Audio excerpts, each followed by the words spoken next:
Welcome to the Startup Grind. Who's been to a startup grind? Awesome. Who has never been to a startup grind? Awesome. Who did not raise their hand?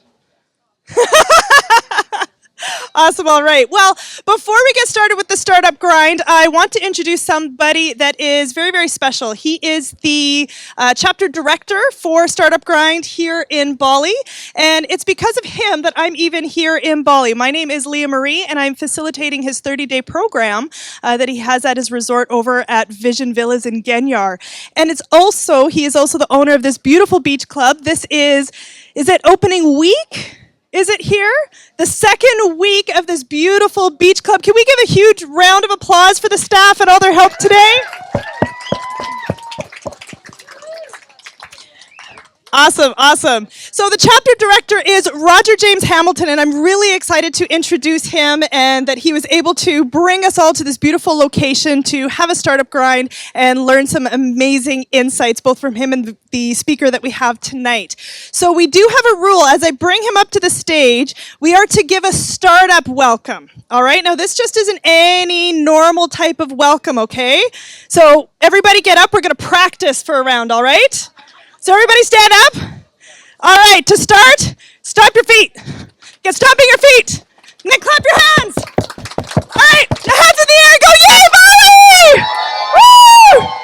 All right, now that was pretty good. Now we're going to do it even louder as Roger James Hamilton comes to the stage. Roger, come on up and let's give him a big startup grind. Welcome! Thank you. Have a seat, please, everyone. Okay, so I'm watching all the people over there looking over, saying, "What's happening? Come on over, join us." So first of all, I want to say a huge thank you to all the staff, to Simone, to the entire team that has put this place together. Are you guys enjoying this place? Yeah. Amazing, right? Really, really cool. Let's give them another big round of applause. Thank you very much, first of all. Secondly, we have been running the startup grinds up at our Vision Villas Resort. This is the first one we're actually running here, but we want to make this an ongoing thing. So everyone who is here, who is based in Bali, come back again. And for those of you who have traveled all the way here from another country, come back again. And the person who I'm going to invite up now, we're going to have a bit of a chat. You're going to have a chance to ask questions as well, is actually from Indonesia. And she has built a bank, which is a rural bank, microfinance bank, which has won consistently, I think it's now 5 years, but she will tell us more, every year as the #1 microfinance bank in Indonesia. It has over $1 trillion in assets. It is doing incredible work, and it's actually the quality of the work it's doing, which I'm really interested in having a conversation about. So I'm going to be speaking to Tenny about her experience growing it. We're going to be talking about entrepreneurs. Then you're going to have a chance to ask some questions as well. So without further ado, the person I'm going to invite up, an entrepreneur herself, someone who's been out at Bali and at one of our programs, iLab, in the past also, together with Jason, her husband, is Tenny Canniff. Can we give Tenny a big round of applause, please? Hola. Hiya. Come grab a seat. Exactly. Come grab a seat, and we're going to start talking with a question about tattoos. So tell us about the tattoo on your wrist. Yeah, I just show it off to Roger. But by the way, this is a Balinese character. So Jason and I, we got this right after we graduated iLab. Which was how long ago? That was back in October last year. October last year. Yeah. So of course we did the world profile, the world spectrum. And because we did the world profile, we figured out what our profile was. So mine, I'm a fire. And Jason is a wood. And that's why this is encrypted now in my wrist. It's a Balinese character. It says Geni, which literally means fire. So what I learned is that if you put something in this left wrist, it goes straight to your heart. And your heart kind of like distribute all the blood throughout your body, so I have fire all over my body now. Cool is that? And, so you have a piece of Bali wherever you go now? Exactly. Yeah. A little fun fact. Okay. Jason and I got married back in 3 months ago, so we're newlywed. It was 3 months ago. Congratulations. And we had a theme for our wedding, which was bonfire. Oh, really? It is a combination The of wood and the fire. and fire. Nice. It's our little thing to warm up and light up the world. That's so cool. That's Thank awesome. That's awesome. So, so I want to talk about that whole idea of lighting up the world. I want to talk about what got you into the whole banking industry to begin with, and that kind of journey you've gone on. So, you want to share a little bit about how it all happened? Yeah, I mean, we all know Indonesia is a huge country, right? I mean, it's huge. And then the downsides of that is that we know like the infrastructure, the development, and then everything is not equally distributed. Yeah. That includes the access to finance. Yeah. So we're not talking about the big cities like Jakarta or Bali or Surabaya. We're talking about people who live in remote areas, people who live in the middle of nowhere. No train access, no bus station or even... So these are middle-low segment. Yeah. These are talented people. I mean, don't get me wrong. They are poor. I'm not happy to say that. They are poor, but they are talented. They have hard work ethic. And what they need is just a little bit of capital injection just to push them move forward, just to better off their quality of life and just like to send their kids to school and to buy the seed for their land as they are farmers. So that's where I want to contribute. Are a lot of them the people you lend to? Are they mostly farmers, or are they a mix of the farmers and merchants, retailers? Looking at my loan portfolio, it's actually trading is the highest portion. But this is the middle of trading, as Right. in they have a stall in the market, Yeah. or they went outside their bigger city to buy their stuff and then bring it back to the small city to sell it to their neighbors and this and that. That's sort of trading. So, what's the average average loan size that you give? 50 to 100, max the average around $100. About $100. Yeah. And how long do they take that for? We have the minimum is 1 million. Okay. Average is 10 million. Minimum 12 months. 12 months. Yes. So within 12 months, they would have paid the whole amount back. And is it a fairly high payback rate? I mean, do The you have payback much is really default? good. That's good. So just to tell a story that there are two kinds of this microloan. One is the productive one, which you give loans for like capital, working capital, or the other one is a payroll system, which is consumptive. I don't do consumptive. Right. So I do the working capital. So normally when they're setting something up or they're Yes. getting, yeah. So what we do, other than just giving them loans, as in financially supporting them, we also do technical assistance. So we also teach them how to do the simple accounting, how they can create So a who value does that? chain. I'm like, do you have local reps that look after certain people, or do they nominate who gets to work with them? How does that work? We have at the moment around 1,200 employees. Yeah. And we are operating in 7 different cities in Central Java. So it's all in Central Java, right? That's by regulation, as Yeah. I mentioned. So these people, they go door to door because these our clients, they cannot leave their house, they cannot leave their market. So we go to them, and then on a regular basis, we check how they are doing financially and counting and this and that. Like. We try to be there, of course, like their partners. So we try to be the family's bank. Let's say we give loans for the father, for the working capital, and then we get in touch with the wives for the savings. Right. And then we get in touch with the children. We have the customer database, so we know when the kids are going to school. So we can come up to, hey, do you have money to send your kids to school? And like, it's very sustainable, very continuous. Yeah. So do you find a lot after the year when they pay it back, they then take out another loan, or what? Yeah. So they do get another loan. They have we have a really good customer base in terms of like their credit record. So they can apply for a bigger loan the second time, the third time. So when we met a year ago, we talked about your personal brand and growing that, and then you gave me a card today, which oh gosh, where did I put it? I think it's in with all my stuff in here somewhere. So but you got it here somewhere. in the meantime, like if you go into iLab, you will have a one-on-one session with Roger. So I was there, and when it was my turn, I told him, of course, how it was. Here we go. How it was, and it's like, So Tenny, what are you doing? Oh, I'm running a microfinance bank, and it's the best in the country, yay! And he's like, you got to do something bigger then.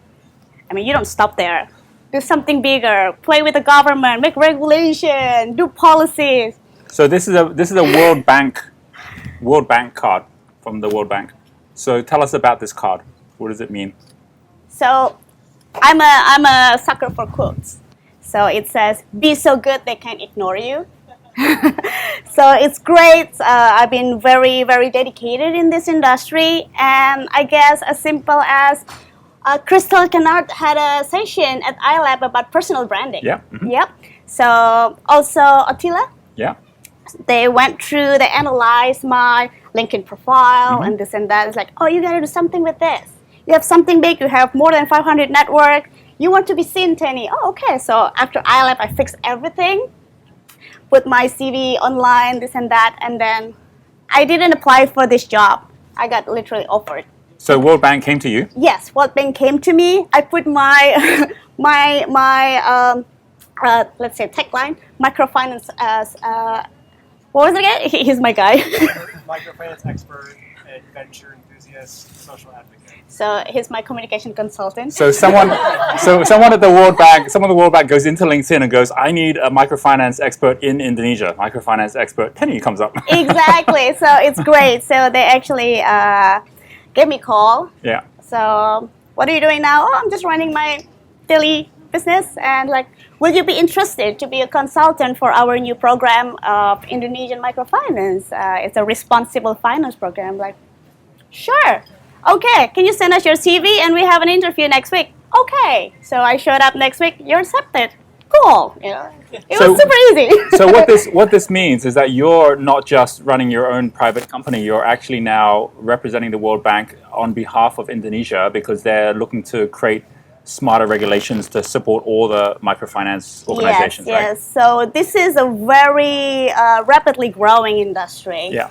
And we learn, I mean, Indonesia as a nation, we learned that in other countries, as in India or in Mexico, in Nicaragua, there is a tendency that microfinance is becoming fragile. Yeah. It's rapidly growing. There are so many players in the market, so many players, and they are boosted by their desire to reach the portfolio target. So they just disperse loan irresponsibly. One person can have 3 to 4 different loans just for the sake that they want to reach a higher margin or this and that. And we don't want that to happen in Indonesia. I love that because here we are preventing instead of the after effects. So I am helping the World Bank along with the Central Bank and the Ministry of Cooperative to actually drafting the code of conduct, the charter, the articles that will be implemented for the whole Indonesian microfinance industry. Let's give Tenny a round of applause for that. That's pretty awesome. Sometimes it's just about that one small change, right? But obviously this has all come after many, many years of actually building the business. So what I'm going to do is I'm going to just focus at 3 different waves and some questions around those waves, and then we're going to open this up for a Q&A. And the first wave is women entrepreneurs. Yeah. And one thing that really amazed me, I guess it didn't really surprise me, but it did at the time, like the fact that it had gone so far amazed me, was what Muhammad Yunus, who I had a chance to meet up with, he set up the Grameen Bank. Yeah. What he told me when we were talking about Grameen Bank, and he was saying that when he looked to see who was actually the ones that were applying and actually paying back best on the loans, they were women. Yeah. And he said that in the normal finance markets, women in Bangladesh made up just 1% of the loans. Mm-hmm. He already had over 80%, which in Grameen Bank, and he decided to make it all women. I think even today it's only 97% are women because they just found them much more trustworthy, and that was their policy. And secondly, Kiva, which is like the biggest microfinancing platform, which allows people, anyone like you and me, to just go in and invest. 80% of the people who invest into Kiva to help people with microfinancing from all over the world are women. Yeah. And that, again, is because Kiva actually says this is something that actually supports women entrepreneurs. Is that the same in Indonesia, or is it quite different here? I think I'm here to be Indonesia's spokesperson that in microfinance, it's not like one size fits all. Mm-hmm. Of course, like every area has a different characteristic. So when it comes to this group women lending, that mostly happened in West Java. Okay. Yeah, I do research on that. West Java is mostly like that. In Central Java, because it's so much based on agriculture and so much based in this trading thing, because we are in the middle of the most populated island of Java. There are so many things going on from Jakarta there, Surabaya there. Trading is big. So I'm just saying that that the group lending for women as a Grameen model. Yes, it exists, of course, in Indonesia, but not every microfinance institution applying that. Do you do group lending in that way? I used to. Right. I used to, but then we see that the male one, they need this working capital, and the because you always like study your market, right? So they cannot get access from the formal institution in terms of the commercial bank. That's where we step in. Okay. Yep. The second question is about a wave, which is the opposite direction, which is the big banks. Yeah. So there's been a lot of talk around about how the bigger banks are dropping in their ability to be able to really be relevant in the world today. And it's the microfinancing banks or the rural banks which are actually growing. Yeah. Do you agree with that? What do you think it's going to look like 5 years from now? Of course, there's a pro con in that. The pro is, of course, I'm happy they have this full attention about this middle low segment, and there's also a requirement from the government for them to serve such market, the middle low, but they are not. I don't know if I allowed to say they're not the expert in the field because they are the employees are dropped from the big cities. They don't know the characters of the local people. All my employees, they're local people. Right. So the clients are the neighbors, their cousin. But the one from the bigger banks, they just drop off from Jakarta, from the bigger cities. So they don't even know what they're doing, I have to say. Yeah. So you reckon in 5 years' time they're going to be less relevant or more? No, but then there is a great collaboration. Also in the association of the Microfinance Bank of Indonesia. Right. So as a team, we went to the commercial banks. Their associates like, hey, you don't know how to do this. We know how to do this. Why don't we just collaborate? I know you need the portfolio in your balance sheet or everything. Give your money to us. We'll disperse it to the people that we know will repay back. And then it's a win-win solution. So that's working? That's called linkage program. I was one of the working groups for that. All right, got it. Okay. Okay, and then my third question, which is about entrepreneurship in Indonesia. There's a couple of things that have happened recently here. One of them is out of all the countries in the world that that Google has used to launch their Project Loon project, which is basically having Wi-Fi in balloons, is they picked Indonesia. And it's all launching this next year. And they said the reason they picked Indonesia is that because Indonesia has so many islands, that it is like so difficult for people to be able to get access everywhere. So balloons make the most sense to have the biggest difference, where they'll triple internet access in Indonesia. So that coupled with the likes of the three unicorns that we were talking about today, right? 3 unicorns in Indonesia. Traveloka, which is all the small, guys doing their travel companies. Gojek, which is all like individuals that can now go out there and use their scooters and make money from that. What was the third one again? Tokopedia, which is basically all small businesses that can make money as well. You're getting these platforms which are allowing, just like how Alibaba got all the merchants going to go global in China. All of these different entrepreneurial platforms that allow anyone to go out and start earning money.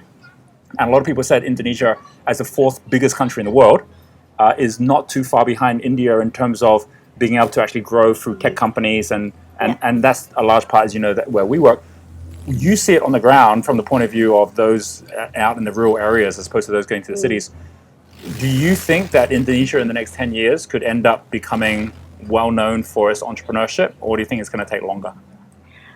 10 years, you said. Yeah, 10 years will take us to 2026. Okay, so I love the fact that Indonesia has so many people. So that means it's a huge market. So that also means that we can be, this is my thing. It's your fire energy. It's me? It's actually in my front. It's a bit weird. Yeah, I'm pretty psyched with the fact that this whole Gojek Tokopedia and Yeah. Traveloka thing, and it's great. It's great. Like the young people are getting into all these startups and everything. Even though I am still one of the Indonesian who is in iLab, I will gather more people, and I see a bright future there. I mean, not even that. I want to be part of it because right now my microfinance bank is just growing organically. Like the only way for me right now to grow is to open a new branch office and recruit more people. Oh, come on, that's so old school, right? I mean, Yeah. especially you see that as an old school. So even I want to be part of this whole technology industry. One of the constraint, of course, the internet access. So with this Google have this balloony thing, it's awesome. So I would love to just like connect my company with just like app. So right now, my employee go door to door. Right. It's super expensive. The Yeah. overhead cost is just massive.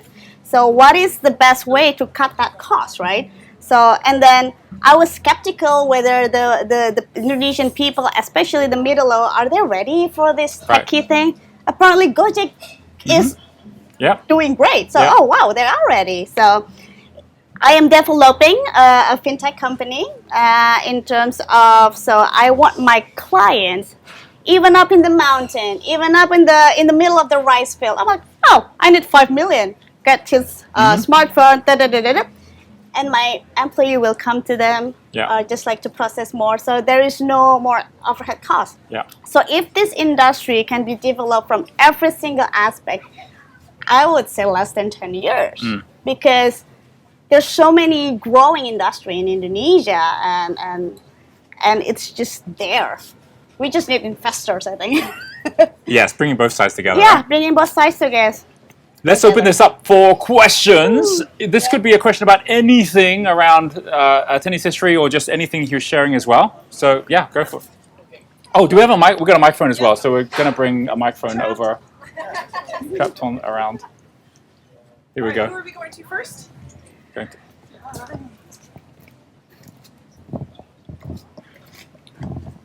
Hello. Hello. When Roger first spoke to you, you were already in this microfinancing, right? Funding. What gave you the spark to start it in the first place? What's the seed? The seat. Okay.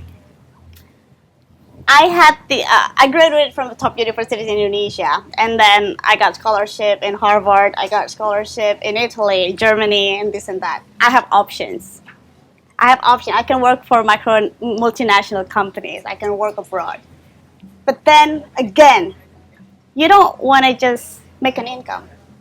You also want to make an impact. And I think that's why I'm with the World Bank, because I want to contribute. So I think that's the seed of that. I think I want to contribute. It is my own country. I was born here, so I want to do something for this. And also, it is what I know. I remember today, it struck my heart when Roger showed the diagram fan with the hashtag win. And I was like, booyah, it's win. Because it's a great feeling when you know you're doing what you love, you know it pays well, and also you're good at it. What were you studying? What did you with a scholarship? Yeah. In Italy and in Harvard. What were you? For the Italy one, it was in Torino. It's Boulder Institute of Microfinance. Okay. And for the Harvard Business School, it was Strategic Leadership for Microfinance. So Right. I am Right. on spot. Right.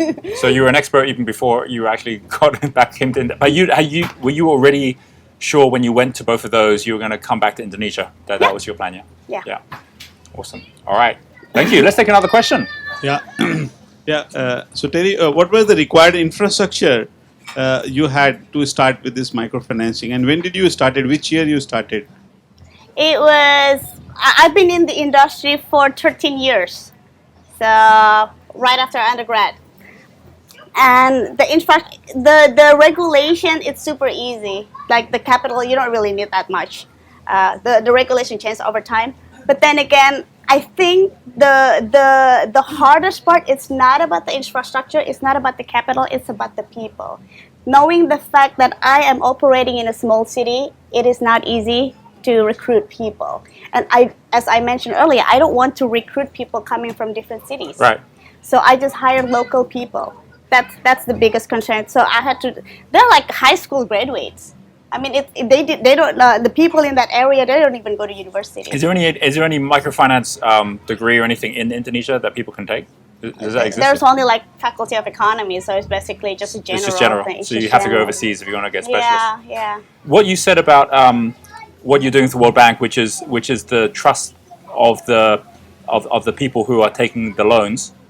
Given that it's easy to actually get into microfinancing, and it's not, well, I mean, it is regulated obviously, but it's not at the same level as the national banks. Is that a challenge? Do you have people get into microfinancing that end up giving it a bad name? Yes, but okay. Indonesian is pretty unique. We have a very diverse microfinance institution. We have the formal one, we have the semi-formal one, and we have the informal one. The formal one, no problem, because we are regulated by the central bank. We are regulated by the Ministry of Property. This informal one, these are the guys who give us the bad name. Yeah. It's the loan shark. Yeah. It's this and that. Like they charge like 30% a month. Right. That's too much. So this is part of the project with the World Bank, just to get rid of these bad people. Right. Just to give the responsible practice in the market itself, and just like to just put an action to this, just eliminate these bad people. Yeah. So, but then again, of course, it's more the branding Right. and the more supervision by the regulators that actually gonna make this all right. Right. Got it. Another question? Do you need to have a license here in? Oh yes, definitely. As I mentioned earlier, there's a formal one, semi-formal one, and then the informal one. So what were your initial challenges in running this kind of microfinancing in Indonesia? And if you wanted to expand to, like, say, India or any other country, emerging country, what will be your suggestions? That's the thing. Like, we talk a lot about exponential today, but then again, we as a microfinance bank, we only can operate in a region. If it's in the US, like a state, it's just one state. So I would say goodbye about me practicing in India. Even I cannot open a bank in Jakarta. So that's why It would need to be something at the platform level, like a Kiva or something like that. It should be a holding company with a different legal entity. So if I want to open my microfinance bank in 34 different states of Indonesia, I have to have 34 different companies. Could you see, as time goes on and as digital currencies come in, could you see there being microfinancing through digital currencies? I love the fact that the central bank are starting to open in their horizon regarding the fintech, because the fintech it's limitless. Yeah. It's limitless. It's not merely just all over Indonesia. You can probably operate in Malaysia or this, let's say Southeast Asia for a start. So on Monday and Tuesday, August 29 and 30th, there will be a national seminar and conference on fintech. If you're interested, it's in Jakarta. Yeah, I will be there and part of the speaker. Very cool. My another question was, what were your initial challenges? The initial challenges I mentioned earlier regarding the recruitment of the people, and I think the second one is just microfinance institution has a message to send. It's the financial inclusion, which also includes financial literacy. These people, they have never saved in a bank before. They just put their extra money under the pillow or like hidden in the bamboo kind of thing. So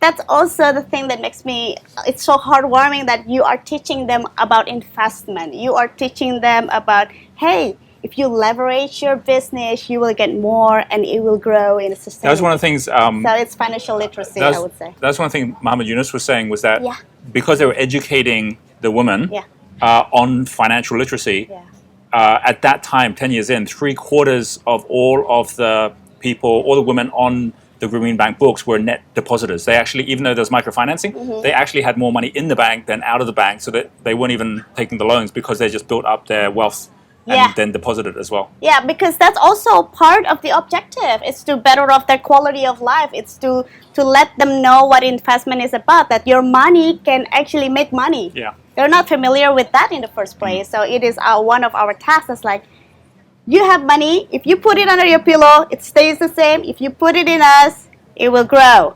And yes, you have money. You can use that for your working capital. But if you borrow a loan, it's a leverage. It's so beautiful just to teach them all this thing. One of the awards we got. Speaking of awards, I have a long list of awards. Yeah, one of the awards that Microfinance Bank got is the Financial Inclusion Award from the Central Bank, Right. because we are having a huge program for our customers and potential customers, because like when they are already customers, they are in your hand already, but the question is like how to get those who are not with us. So we actually drafted a whole program about financial inclusion. We made all different marketing materials in the super local language. These people don't even speak Bahasa Indonesia. You will not know what they're saying. So all our materials for marketing, it's not the brochure. It's not just writing. It's like a comic. Right. So then like they can actually see the picture if they cannot read. Right. So yeah. Right. That's Right. great. Yeah. All right, so if someone comes to applies to you for a microfinance loan, how do you determine whether they're a suitable candidate? Okay. So, I mean, do you have like a set of parameters? Or do you have a set of parameters which you go through? I mean, I'm assuming not everyone is maybe suitable or would qualify, let's say, for a microfinance loan. How do you determine who to give it to and who not to? Of course, we do have we call it the credit analysis system. Yes, we do have that. So when they are applying for a loan, we do have our employees come to that. We have the 5C, the collateral, the capacity, the characters, all these requirements, and they have to comply to all that. And then they have to sign the clause.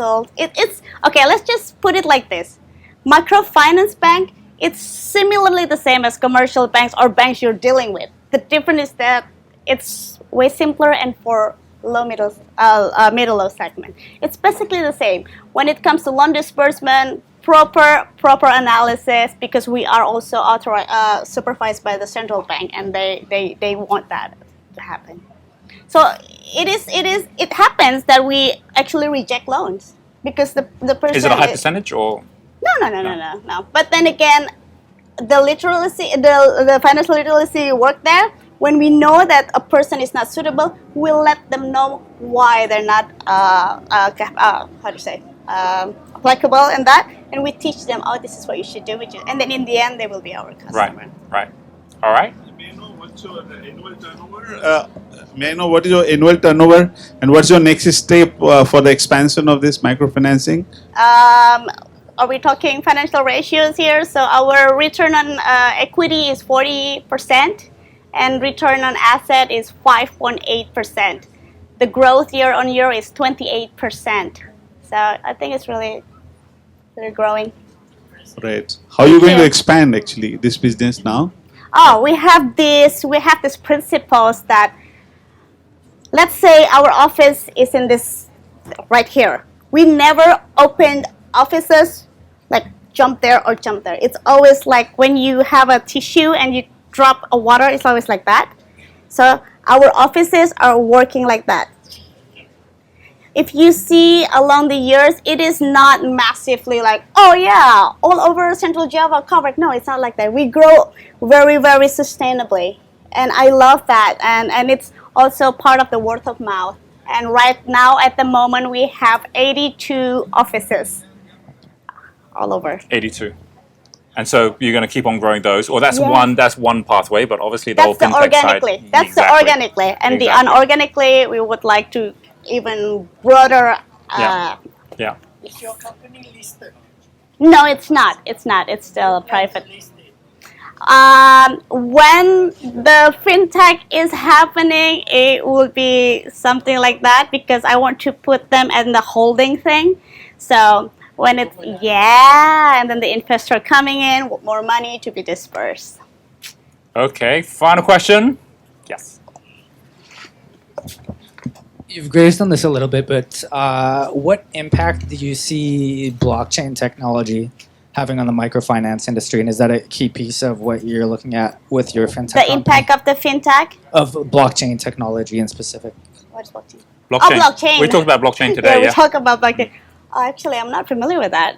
It's very new. I mean, Yeah, it's very yeah. new, but there's definitely a lot of the banks in, all around the world. I'm not sure how much it is in microfinancing as well at the moment, but it's actually very new. But it is that whole element by which everything, whether it's someone's bank account, you have the whole track all the way through of all the transactions, so it's easy to track. But money itself also has a track. I mean, blockchain comes from Bitcoin, which actually means every Bitcoin has a digital track of everywhere it's been and who's got it connected to, and ownership is a really large part of it. So which means all that paperwork or your guy going in and having to meet up with that person can disappear because you can actually track the whole thing just digitally. Thank you for giving me homework. Yeah, but it's definitely worth looking at, because I think Indonesia, there's been a huge shift that's happened. This massive explosion in microfinancing in India, and a lot of it has to do with the fact that India fairly recently went through this entire digitization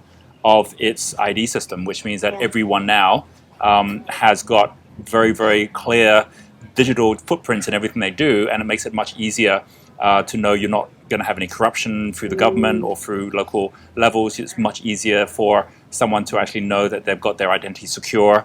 And so when it comes to actually taking loans or anything like that, it's easier there as well. So microfinancing is seeing this boom in India right now. And I can imagine with things like blockchain, the same will happen for sure in Indonesia too. What's the update on the blockchain in Indonesia? This is me interviewing Roger, though. Yeah. All right. So are you involved in that area, Rock? Yeah. Awesome. Yeah. That'll be awesome. But that's it's very exciting, because it is all about having an identity and knowing that for someone who actually says, "Oh, I'm good for it, and I've actually, I can be trusted." Blockchain basically is the trust currency of the internet, which is very exciting. The fintech, the what I know about the fintech in Indonesia, it just the latest one was just the peer-to-peer. Well, fintech's now across the entire spectrum, and to be honest, if you take a place like Africa, the biggest banks really are the mobile companies now, right? Yeah, because like everyone is just using their mobile credits to actually transact. So the extent to which you go down that route as well, the more that everyone's on Wi-Fi, the better for sure. So it's exciting times. But I think what's really amazing, and I don't think everyone here has yet had a chance to see the enormity of it, because we haven't talked at numbers, is the fact that you've been voted, how many years is it now? 5 years? 7. 7 years as the #1 microfinancing bank in Indonesia. And if you said, well, how many microfinancing banks are there, like rural banks? There are 1,634. So you're first out of 1,634 Yeah. every year. Can we give a round of applause? That's massive. So I would love to finish with a question, and obviously after this we're going to continue with drinks and chatting, and obviously Tenny's going to be here to chat as well. But my big question is, given that you keep on winning, you're clearly doing something right. What would you say is the biggest thing you're doing different from all the other microfinancing companies, which is enabling you to keep winning every year? I think I have to say, all the great bankers, they are playing in the commercial banks. So I have to say, those left over one playing in the microfinance bank. So I am actually doing this big fish in a small pond kind of thing. Because I can see myself, if I enter the commercial bank industry, I'd probably be nobody. Oh, but even in the 1,600 microfinancing banks, you're #1. So what is it against those guys that you're doing? I have to say, first, we know what we're doing in terms of like we always updated with what is happening internationally. I happen to be having a very international networks. That's one of the advantage, because these 1,000 microfinance banks, they are in the small cities of, let's say, Sumba or in Sulawesi somewhere. So of course the information given to them, they're not very aware of. They're just doing what they're doing. So I hate to say this, but they're in the box.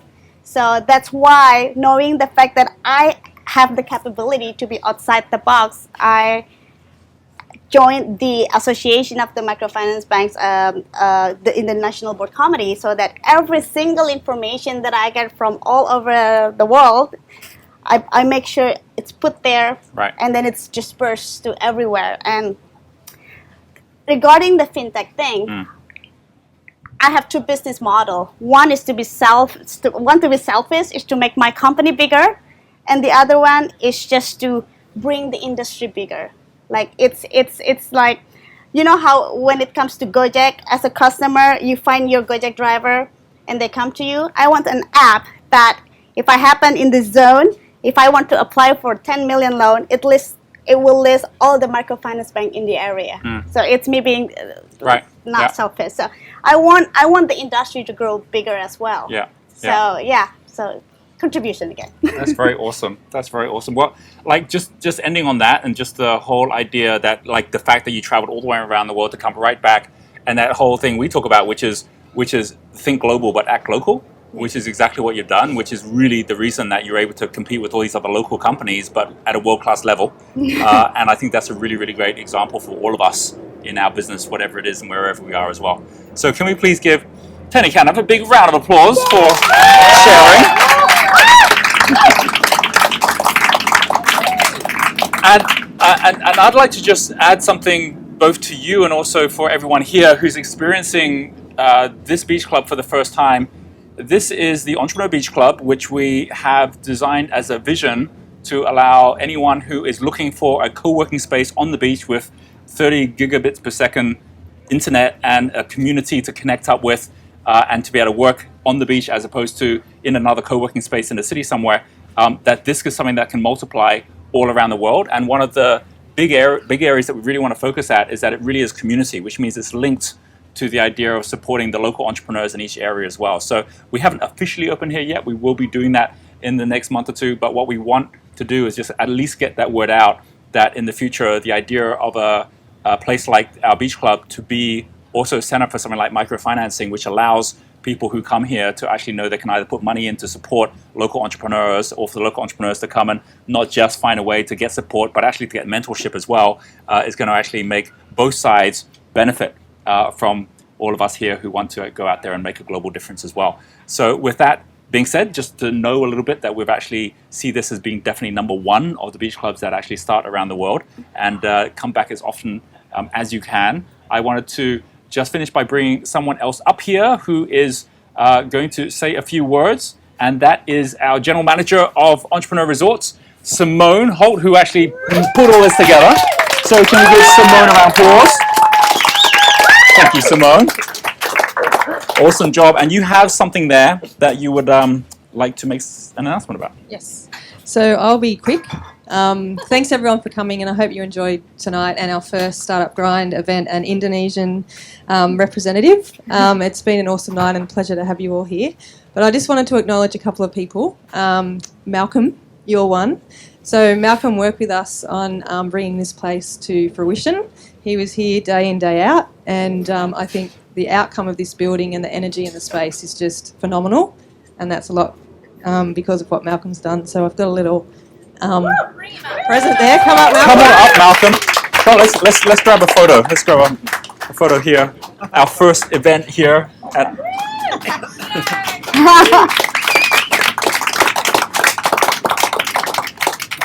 Yeah, so thank you. Really appreciate all the work you did.